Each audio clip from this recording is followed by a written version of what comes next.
আসসালামু আলাইকুম ওয়া রাহমাতুল্লাহি ওয়া বারাকাতুহু আউযু বিল্লাহি মিনাশ শাইতানির রাজীম বিসমিল্লাহির রহমানির রহিম ওয়াস্তাঈনু বিস-সাবরি ওয়াস-সালাহ ওয়া ইন্নাহা লাকাবীরাতুন ইল্লা আলাল খাশিঈন ওয়া ক্বালা তাআলা ফি মাওযি'in আখার আল্লাযীনা হুম ফি সালাতিহিম খাশিউন সাদাকাল্লাহুল মাওলানাল আযীম। সুপ্রিয় দর্শক মণ্ডলী, আপনাদের সকলকে ধন্যবাদ জানিয়ে মহান রব্বি করিমের শুকরিয়া আদায় করে আজকের সুন্দর এই আয়োজন আমরা শুরু করতে যাচ্ছি। আল্লাহ রব্বি করিম পবিত্র সালাতকে অত্যন্ত বরকতময় করেছেন এবং এই সালাতের মাধ্যমে একজন ব্যক্তির জীবন, সামাজিক জীবন, রাষ্ট্রীয় জীবন, পারিবারিক জীবন সব সুন্দর থেকে সুন্দরতম হয়ে যায়। নামাজের সুন্দরতম যে রূপ, সুন্দরতম যে সৌন্দর্যতা আছে, আজকে আমরা এই বিষয় নিয়ে কথা বলবো। নামাজ একজন মানুষের জীবনকে অশান্ত জীবন থেকে শান্ত জীবনে নিয়ে আসে। শর্ত হলো নামাজকে নামাজের মতো পড়তে হবে। আজকে নামাজের অপরূপ সৌন্দর্য এই বিষয়ের উপরে কথা বলবেন বিশিষ্ট ইসলামী চিন্তাবিদ, শিক্ষাবিদ, Islamic scholar doctor Mohammad Mohsin Uddin, অধ্যাপক, শান্ত মরিয়ম ইউনিভার্সিটি, উত্তরা, ঢাকা। সাথে আছি আমি আমজাদ হোসেন হেলালি। আসসালামু আলাইকুম। শেখ, কেমন আছেন আপনি? আলহামদুলিল্লাহ। কেমন আছেন শেখ? আলহামদুলিল্লাহ। আজকে আপনার কাছে আমরা জানবো যে নামাজের অপরূপ সৌন্দর্য। নামাজ আসলে তো সৌন্দর্য ব্যক্তিকে করে দেয় এবং অত্যন্ত চমৎকার নামাজের যে ফল, নামাজের সফলতা অনন্য, যার কোনো আসলে তুলনা হয় না। তা আপনার কাছে আমরা এই যে নামাজের সৌন্দর্যের যে বিষয়গুলো আছে, দিকগুলো আছে, এই বিষয় নিয়ে আজকে আমরা শুনবো আলোচনা। ধন্যবাদ। বিজ্ঞ পরিচালক, সুপ্রিয় দর্শক শ্রোতা, নামাজের অপরূপ সৌন্দর্য বিষয়টি অত্যন্ত যুগ উপযোগী এবং অত্যন্ত গুরুত্বপূর্ণ বিষয়। ধৈর্য সহকারে শোনার জন্য সকলকে আহ্বান করছি। নামাজ মুসলিমের জীবনে পঞ্চস্তম্ভের দ্বিতীয়তম স্তম্ভ। ইমানের পরে নামাজের জায়গা। নামাজ প্রাপ্তবয়স্ক সকল শ্রেণী পেশার মানুষের উপরে ফরজ। কোনো অবস্থাতেই নামাজ ত্যাগ করা যায় না। নামাজের মাধ্যমেই বান্দা তার উবুদিয়াত বা আল্লাহর বান্দা হওয়ার সর্বোচ্চ পরাকাষ্ঠা পেশ করে থাকে। নামাজ মানুষকে সব ধরনের অশ্লীল কার্যকলাপ থেকে বিরত রাখে। আল্লাহ রাব্বুল আলামিন বলেছেন, ইন্নাস সালাতা তানহা আনিল ফাহশাই ওয়াল মুনকার। নামাজ মানুষকে অশ্লীল কাজ থেকে এবং নিন্দিত কাজ থেকে বিরত রাখে। আল্লাহ রাব্বুল আলামিন কোরআনে কারীমের অন্য জায়গায় বলেছেন, কদ আফলাহাল মুমিনুন। ওই সমস্ত মুমিনরা সফল, আল্লাযীনা হুম ফি সালাতিহিম খাশিউন, যারা নামাজে বিনয় অবনত হয়ে সৃষ্টিকর্তার সামনে দাঁড়ায়। আল্লাহ রাব্বুল আলামিন বান্দাদেরকে উপদেশ দিয়ে বলেছেন, ইস্তাঈনু বিস-সাবরি ওয়াস-সালাহ ইন্নাল্লাহা মা'আস সাবিরিন। তোমাদের এই জীবনে কত কষ্ট ক্লেশ, অধৈর্য হয়ে যাও, এই জীবনে প্রশান্তি পেতে হলে নামাজ এবং ধৈর্যের মাধ্যমে আল্লাহর কাছে সাহায্য প্রার্থনা করো। নামাজ এমন একটি ইবাদত, মানুষকে সব ধরনের বিভীষিকা থেকে তাকে প্রশান্তি দেয় হৃদয়ের মাঝে। কলবে মুতমাইন্নাহ বা প্রশান্তি হৃদয় অর্জিত হয় আল্লাহর সামনে দাঁড়িয়ে যখন বান্দা বলে, ইয়্যাকা না'বুদু ওয়া ইয়্যাকা নাস্তাঈন। হে আমার রব, আমি তোমার কাছেই সাহায্য চাই এবং তোমার ইবাদত করি। বান্দা যখন বলে আলহামদুলিল্লাহি রাব্বিল আলামিন, হে আল্লাহ, সমস্ত প্রশংসা তোমার জন্য, তখন আল্লাহ বান্দাকে বলে, হামিদানি আবদি ওয়া মাজ্জাদানি আবদি। বান্দা আমার প্রশংসা করেছে, আমাকে আমার মর্যাদার বর্ণনা করেছে। অর্থাৎ নামাজ হলো বান্দা এবং তার রবের মধ্যকার কথোপকথনের একটি নমুনা। আস-সালাতু মি'রাজুল মুমিনিন। নামাজ হলো মুমিনদের জন্য মেরাজ। নামাজের মাধ্যমে সমস্ত মুসলমানদেরকে একই কাতারে দাঁড় করানো হয়। এখানে ধনী গরিব, উঁচু নিচু কোনো ভেদাভেদ থাকে না। এই সম্পর্কে হারুনুর রশিদ রহমতুল্লাহ আলাইহের সময় কবি বাহলোল বলেছিলেন, একই সপ মে খড়ে হো গয়ে মাহমুদ ও ইয়াস, না কুই বান্দা রাহা না কুই বান্দা নওয়াজ। একই কাতারে দাঁড়িয়ে গেছে মাহমুদ, খলিফা এবং ইয়াস তার পর্যা ভীরিত্ব। এখানে ভীরিত্ব এবং রাজা রাজা বাদশার কোনো ভেদাভেদ নাই, গরিব দুঃখী সব মানুষ একই কাতারে দাঁড়িয়ে যায়। এটা হলো সাম্যের প্রতীক। নামাজ পড়লে মানুষ পরিচ্ছন্ন হয়, পরিশুদ্ধ হয়, পরিতৃপ্ত হয়। এর আগে অজু করতে হয়। নামাজের জন্য অজু করলে এই অজুর অঙ্গগুলো কিয়ামতের দিন উজ্জ্বল হবে, গোররা মুহাজ্জালিন হবে। নামাজের মাধ্যমে আল্লাহ রাব্বুল আলামিন নামাজিকে এই দুনিয়াতে দুটো এবং পরকালে তিনটি পুরস্কারে পুরস্কৃত করেন। দুনিয়ার দুটি হলো তার জীবনের সব ধরনের সংকট, বিভীষিকা, বিপদ আপদ দূর করে দেন। আর আমরা সকল মানুষই তো বিপদ আপদ মুক্ত হতে চাই, সংকট দূর হয়ে যাক এটাই আমরা কামনা করি। নামাজ পড়লে এটা হবে। এরপর মৃত্যুর সময় কালেমায়ে শাহাদাত তার স্মরণ হবে। চমৎকার আপনি বলছিলেন শায়েখ। দর্শক মণ্ডলী, আজকে আমরা নামাজের সুন্দরতম দিকগুলো নিয়ে কথা বলছিলাম। নামাজের অপরূপ সৌন্দর্যতা একজন ব্যক্তির জীবনকে সৌন্দর্যে থেকে সুন্দরতম বানিয়ে দেয়। নামাজ এত তাৎপর্যপূর্ণ, এত গুরুত্বপূর্ণ এক ইবাদত। নামাজের মাধ্যমে আমাদের শায়েখ অনেকগুলো বিষয় বলেছেন। আমরা খুব সংক্ষেপে যদি জানি, নামাজের মাধ্যমে খালেক এবং মাখলুকের মাঝে, খালেক এবং বান্দার মাঝে একটা সেতু বন্ধন তৈরি হয়। নামাজের মাধ্যমে আল্লাহ রাব্বুল কারীমের খুব কাছাকাছি পৌঁছা যায়। এবং আমাদের শায়েখ বড় চমৎকার বলেছেন, as-সালাতু হালাতুল মুনাজাত। নামাজের অবস্থা হলো আপনার আমার কথাগুলো রাব্বুল কারীমের কাছে আমি পেশ করছি, আল্লাহ তাআলার রাহমা আমি কামনা করছি। নামাজ এত বড় ইবাদত। আল্লাহ রাব্বুল কারীম রজব মাসের মেরাজের সেই ঐতিহাসিক রজনীতে আল্লাহ তাআলা আমাদের জন্য 5 ওয়াক্ত নামাজকে ফরজ করেছেন। চলুন নামাজকে হ্যাঁ বলি। আজান যখন হয়ে যাবে নামাজের জন্য প্রস্তুতি গ্রহণ করে নামাজ আদায় করি। নামাজের মাধ্যমে মুফতি সাহেব বলেছেন ইহ এবং পরজগতে সফলতা পাওয়া যায়। ইহ জগতে যেমন শান্তি, শৃঙ্খলা, ডিসিপ্লিন এবং জুলুম মুক্ত একটি পরিবার পাওয়া যায়, সমাজ পাওয়া যায়, ঠিক অনুরূপভাবে পরকালে নামাজের মাধ্যমে আল্লাহ তাআলার সুন্দর অনাবিল শান্তির জায়গা জান্নাত পাওয়া যায়। নামাজ যেহেতু সাম্যের প্রতীক, পারস্পরিক মহাব্বত উলফত তৈরি করে দেয় নামাজের মাধ্যমে। নামাজের মাধ্যমে কিন্তু ঐক্য তৈরি হয়। আমরা সকলে ঐক্যের পেছনে দৌড়াই, সালাত ভিত্তিক সমাজ গঠন করি, ঐক্য ইনশাআল্লাহ আমাদের মাঝে চলে আসবে। আল্লাহ রাব্বুল কারীম আমাদেরকে কথাগুলো বোঝার তৌফিক দান করুন। আলোচ্য বিষয় নিয়ে আপনাদের যদি কোনো কিছু জানার থাকে, বুঝার থাকে, কোনো মাসলা মাসাইল জানার বুঝার থাকে, আপনি প্রশ্ন করুন, আমরা চেষ্টা করব কথা বলার জন্য। প্রথমে যিনি আছেন, আসসালামু আলাইকুম ওয়া রাহমাতুল্লাহ। দর্শক পরিচয় বলে প্রশ্ন করুন। আসসালামু আলাইকুম।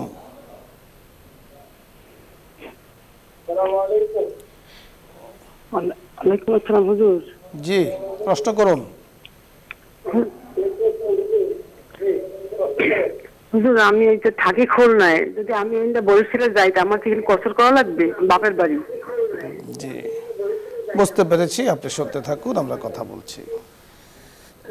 কসরের জন্য প্রয়োজন হলো 48 মাইল অথবা 77.5 কিলোমিটার দূরে যাওয়া এবং 3 দিন থেকে 15 দিনের কম সময় আর কি, এই সময়ের জন্য দূরে চলে যাওয়া।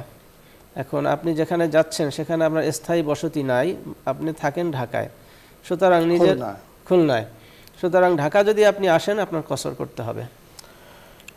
উনি জানতে চেয়েছেন যে বিষয়টি যে খুলনা থেকে বরিশাল হলো ওনার বাপের বাড়ি, অর্থাৎ সেখানে ওনার কিন্তু মানে জন্মস্থান এবং বাপের সম্পদ সকল কিছুই কিন্তু আছে।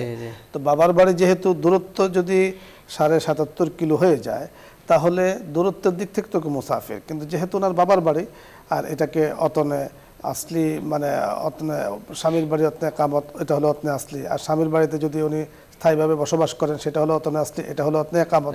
তো সেই ক্ষেত্রে অতনে আসলি আর এক আসল জায়গা থেকে যদি আপনি অতনে কামতে আসেন, যেখানে অবস্থানের জায়গা বাবার বাড়ি আছে, সেখানে আপনার সকল কিছুই আছে, সেখানে কিন্তু আপনি মুকিম বাড়ির নামাজ পড়বেন। আর অতনে একামত যেখানে আছে, অতনে একামত বলতে সেটা স্থানান্তরিত হয়, বাবার বাড়িতে আসলে কিন্তু স্থানান্তরিত হয় না। হ্যাঁ, যদি আপনি এখান থেকে একেবারে আপনি চলে যান, সকল কিছু স্বামীর বাড়িতে আপনি কি বলেন স্থাবর সকল কিছু সব বিক্রি করে দেন, তাহলে আবার এটা আপনি এখানে আসলে আপনি মুসাফির। ধন্যবাদ। পরের দর্শক, আসসালামু আলাইকুম ওয়া রাহমাতুল্লাহ।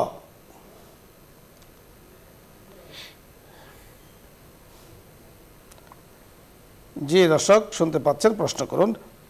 আপনি কানেকশন পাচ্ছেন না সম্ভবত, চেষ্টা করতে থাকুন। মোহতারাম, আপনি একটি বিষয়ে বলেছিলেন যে নামাজ ইহকালীন যেমনিভাবে শান্তি প্রশান্তি দান করে, পরকালীন শান্তি প্রশান্তি, আসলে পরকালীন যে পুরস্কারগুলো আছে, তিনটি পুরস্কার পরকালে। একটি হলো কবরের আযাব মাফ করে দিবেন, দ্বিতীয় হলো বিনা হিসাবে আমলনামা ডান হাতে দিয়ে দিবেন, আর বিজলির আকারে পুলসিরাত পার করে দিবেন, অর্থাৎ জান্নাতে পৌঁছিয়ে দিবেন আল্লাহ রাব্বুল আলামিন। বড় সন্তান আপনি বলছিলেন, দর্শক মণ্ডলী, নামাজের মাধ্যমে পরকালীন এই পুরস্কারগুলো রব্বি কারীমের পক্ষ থেকে পাওয়া যায়। দর্শক যিনি লাইনে আছেন, এই সময় আপনার কাছে আসবো। আসসালামু আলাইকুম ওয়া রাহমাতুল্লাহ। আপনি নাম বলে পরিচয় দিয়ে প্রশ্ন করুন।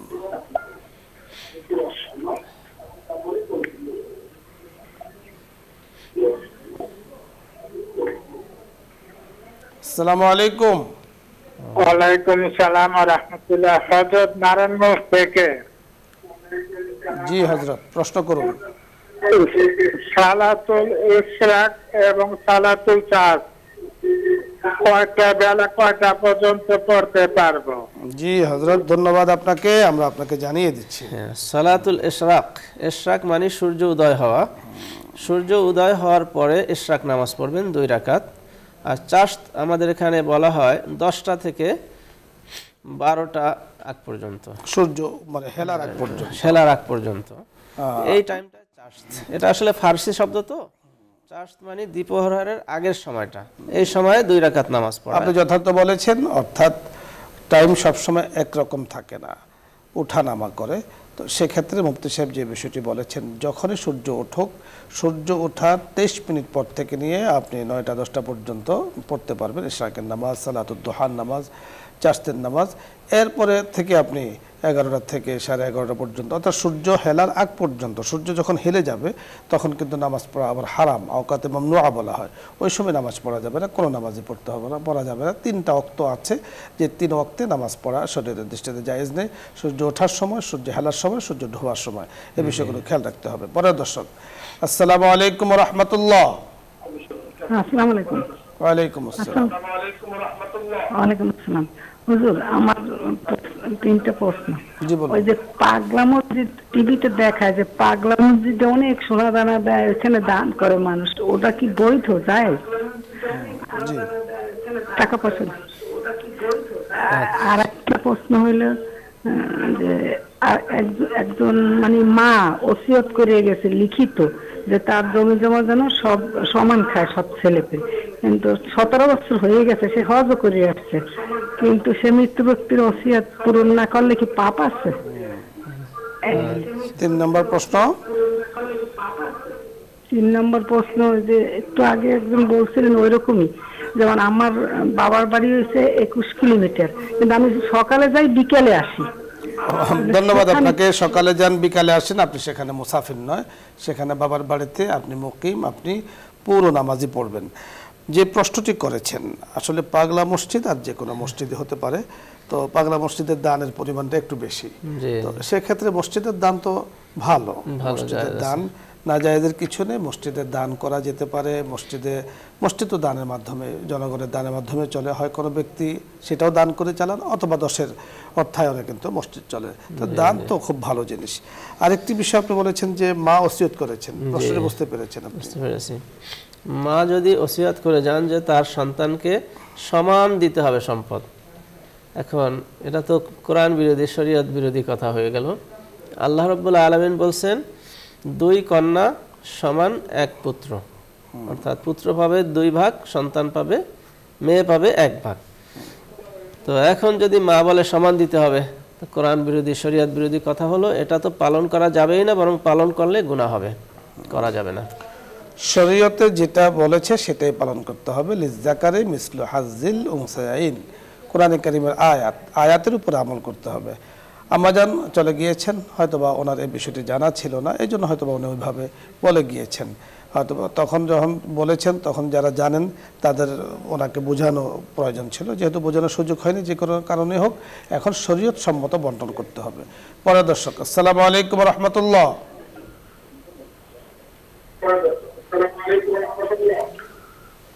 ওয়ালাইকুম সালাম রাহমাতুল্লাহ। আপনি প্রশ্ন করুন। হুজুর, আমি কি বাথরুমে ওযু গোসল করতে পারবো এবং কি উলঙ্গ অবস্থায় গোসল করতে পারবো? ধন্যবাদ আপনাকে। বাথরুম অর্থাৎ ওয়াশরুম, গোসলখানা যাকে বলা এখন হয়। আমাদের দেশের ওয়াশরুমগুলি বেশিরভাগ শহরে গোসলখানা আর ওখানে সাথে টয়লেটও থাকে একই সাথে। তো এখানে কথা হলো গোসল করতে পারবেন, কিন্তু পরিচ্ছন্ন হতে হবে। ওযু গোসল দুইটাই করা যাবে, কিন্তু দেখতে হবে যে প্রস্রাব পায়খানার কোনো সিটা ফোঁটা আপনার গোসলখানায় বিভিন্ন জায়গায় আছে কিনা। যদি থাকে তাহলে গোসলও হবে না, ওযু হবে না, নাপাক হবে না। এটা তো বেশি শুধু বাথরুম না, এটা কোনো যে জায়গায়, কোনো জায়গায় এটা। কোনো জায়গাতে আর দ্বিতীয়টা যে বলছেন উলঙ্গ হয়ে গোসল করা যাবে কিনা, এটা আসলে ঠিক নয়। কোনো অবস্থাতেই ফরজ তরক করা যাবে না, সতর খোলা যাবে না। এটা করলে গুনাহগার হতে হবে, এর থেকে বিরত থাকবেন। এরকম করলে আপনার স্মরণ শক্তি কমে যাবে। হাদিসে বিভিন্ন কথাবার্তা আছে, তো কখনোই উলঙ্গ হওয়া যাবে না, সতর খোলা যাবে না। এটাই ধন্যবাদ আপনাকে। বিনা প্রয়োজনে আমরা ওয়াশরুমে যাই, প্রয়োজনে তখন আমরা ব্যবহার করি, কিন্তু প্রয়োজন ছাড়া শরীরের পুরো পোশাক খোলা একেবারে কিন্তু উচিত নয়। কারণ মনে রাখতে হবে যে আমরা টয়লেটের দরজা বন্ধ করি, কিন্তু সেখানে ফেরেশতারা দেখছেন, আল্লাহ রাব্বুল কারীম দেখছেন এবং জিন্নাতরাও দেখছেন। তো সেক্ষেত্রে কেউ দেখে না, আমি এই বিশ্বাস করতে পারি না, আমাকে কেউ না কেউ দেখছেন। আমি ফরজে দায়েমি। তো এই জন্য যেহেতু আমি কেউ আমাকে দেখছে আর মানুষের সামনে স্বাভাবিক আমরা একটা কাজ করব না, তো রাব্বুল কারীমের সামনে কিভাবে করব? যতটুকু প্রয়োজন আমরা যখন ওয়াশরুমে যাই ব্যবহার করি, তখন তো প্রয়োজনে আমরা ছতর খুলতে হয়, সেটা প্রয়োজন, কিন্তু বিনা প্রয়োজনে এই ধরনের কাজ করা একেবারে ঠিক নয়। তবে কেউ যদি করে আবার একেবারে হারাম হয়েছে সেটাও নয়, সৌন্দর্যতার বহির্ভূত একটি কাজ। পরের দর্শন। জি, আসসালামু আলাইকুম ওয়া রাহমাতুল্লাহ।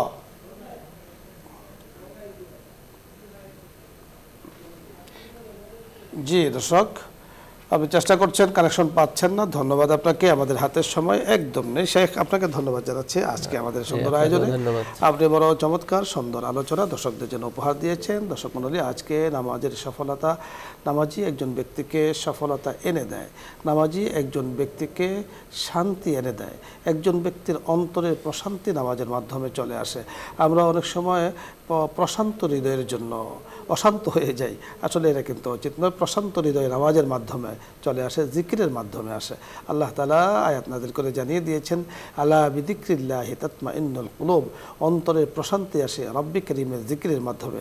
আর নামাজ হলো, নামাজের মাধ্যমে, নামাজের ভেতরে অনেক জিকির আজকার রাব্বি কারীমের করা হয়। অর্থাৎ শুরু থেকে শেষ পর্যন্তই আল্লাহ তাআলার জিকির। সেখানে আল্লাহু আকবার আমরা সানা পড়ি, সূরা ফাতিহা পড়ি, সঙ্গে সূরা মিলাই আত-তাহিয়াত পড়ি, সুবহান রাব্বিয়াল আলা আজিম পড়ি, সবগুলো জিকিরের অন্তর্ভুক্ত।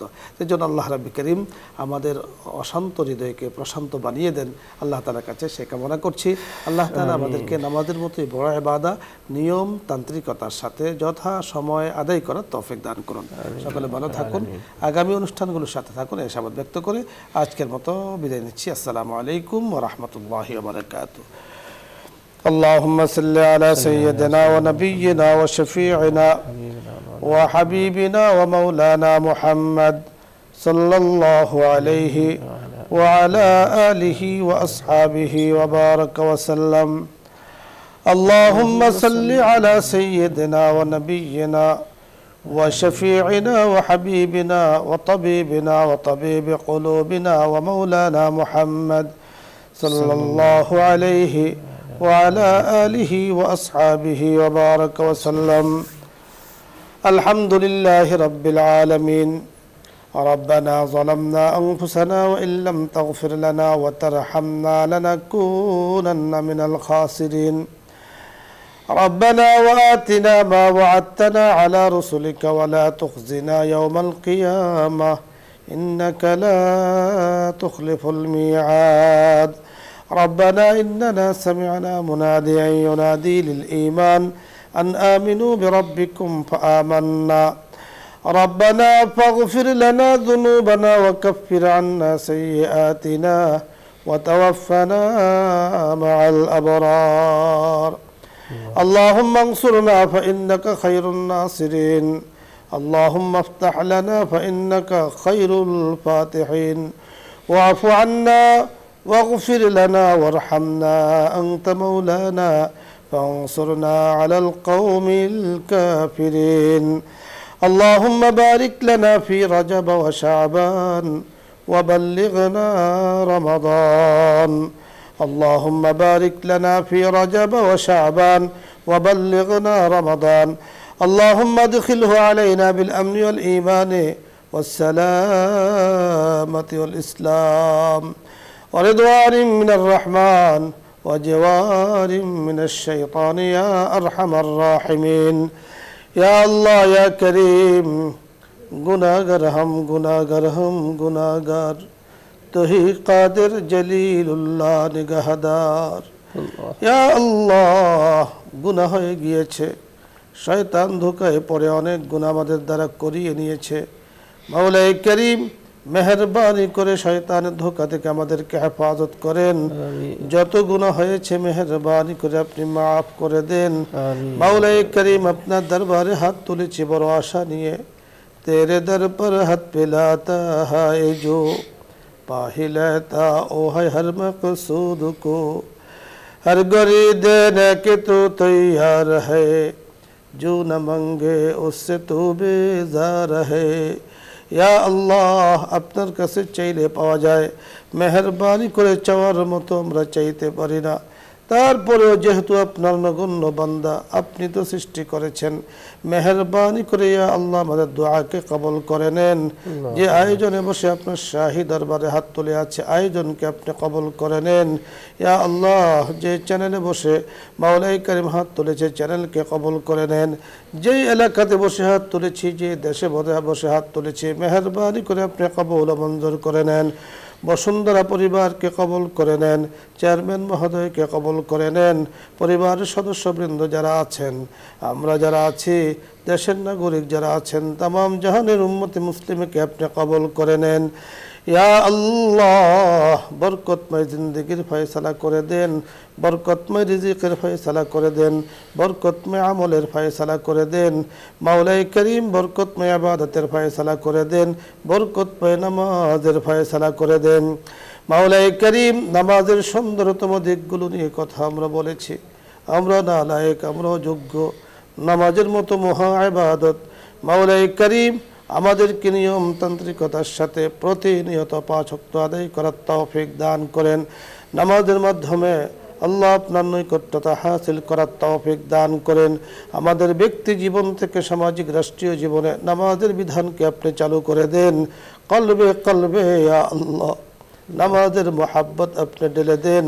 এমন কলব আমাদেরকে দান করেন ইয়া আল্লাহ যে কলবে শুধু আপনি থাকবেন मेहरबानी करे अपने कबूल मंजूर कर नेन कल्ब जाकिर दे मुझे और रोने वाली बना दे कल्ब जाकिर दे मुझे और रोने वाली बना दे ताकि मैं रोता रहोगी तेरे रज़ा की वास्ते बता हमको तेरी राह किस तरफ है तेरी राह पर चला हमको खुदाया